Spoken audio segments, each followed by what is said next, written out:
सुप्रभात मंडळी. तर मला माहिती आहे मी भरपूर दिवसापासून ब्लॉग टाकत नाही आहे, त्याच्यामागे काहीतरी रिझन पण आहे जे मी तुम्हाला नंतर सांगेलच. तर आज मी भरपूर दिवसांनी ब्लॉग टाकते आणि जॉबला जाणं हे म्हणजे जॉबला जाणं येणं हेच माझं चाललं आहे भरपूर दिवसापासून. कारण माझ्याकडं म्हणजे कॉन्टेंट पण नाही आहे आणि असंच काही कारणामुळे मी पोस्ट पण करत नव्हते. पण म्हटलं आज चला पोस्ट करू काहीतरी.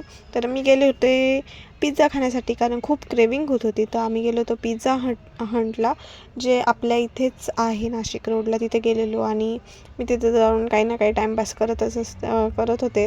भरपूर दिवसानंतर मी बाहेर पण गेले होते कुठेतरी. तर मग ॲम्बियन्स आम्ही गेलो तेव्हा जास्त कोणी नव्हतं, एकच बसलेले होते आमच्या शेजारी. त्याच्यानंतर हा कोणता पिझ्झा आहे मला कमेंटमध्ये नक्की सांगा. तुम्हाला जर पिझ्झा आवडत असेल तर मला बेसिकवाला आवडतो, जास्त काही म्हणजे असं जास्त तामझामवाला नाही आवडत. त्यानंतर फ्रेंच फ्राईज मागवले होते, तर ते खाल्ले वगैरे. आणि गरम गरम म्हणजे ती क्रेविंग होत होती की गरम गरम पिझ्झा खाऊन घेतला आणि चटका पण बसवून घेतला. आणि पण मग काय, क्रेविंग फुलफिल होणं महत्त्वाचं आहे असं मला वाटतं. मग जे वाटतं ते खाऊन घेणं हे माझ्यासाठी आता सध्या असं झालं की जे पाहिजे ते खाऊन घेते मी.